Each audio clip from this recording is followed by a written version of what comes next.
রে ছাগল দিলাম গাছের খেত আই বললি আলু খেত তোর লগে থাকতে ছাগল হয়ে গেছি গা যাই ছাগল শুনতো না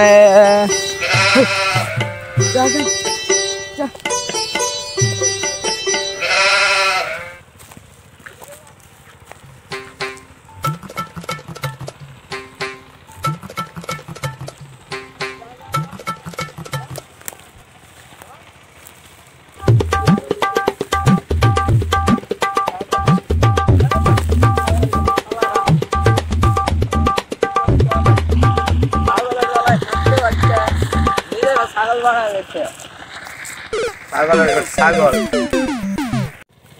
এই স্যার ওই ছাগল এডি কারে ছাগল কারে দি কাকা ছাগল কারে দি এই জিটটা আছে আলো হ্যাঁ আমি তো দেখলাম ছাগল অনেকক্ষণ খাওয়ার পরে তুই কারে দি ছাগল এই তোর মালিকের নাম কি আর ছাগল বলি বাবা কথা হ্যাঁ তুই এডি দেখে রাখবি না তুই তো দিয়ে আমি দিচ্ছি হেন বইবে ঘুমা আমি বই আসছিলাম তাহলে ছাগলটা হরাই যাব তোর মালিক গেছ না তো বুঝছি তোরা জিনিস পয়লা মাকে ক্ষতি করো আলু খেতে গেছে আমার ক্ষেত্রে খাওয়া তুই করতে আমি দেখছি না আমার লগে তোর আমি দেখাই তোর আমি দেখাই আমি তো কইলাম তুই কইছ আমি দেখছি তোর সব দি ছাগল তুই আমার আলু করতে তোর মালিক বদমাশের বাচ্চারা তোরা জিনিস পালবি ভালো কথা কিন্তু মানুষের ক্ষতি করবি গেলি কি চাচা আর উঠতে না আমি যদি আরেকবার দেখি কোন সময় যদি আমার ক্ষেত জুত করতে কোনো ছাগল গেছে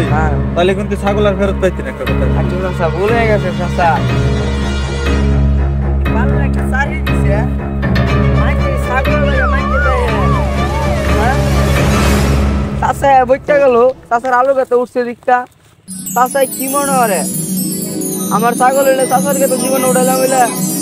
আমার বাড়ি তোর খেতা ছিল না বুদ্ধই ইসারি করতাম না চাচারে যায় কম চাচা আমি গেলাম গা ধরার বলে ডাসর যাইয়া নিজে রিক্সা কিনা রিক্সা চালায় ভাত খামো মারো গুষ্টি মারি তার কি করতে হয়েছে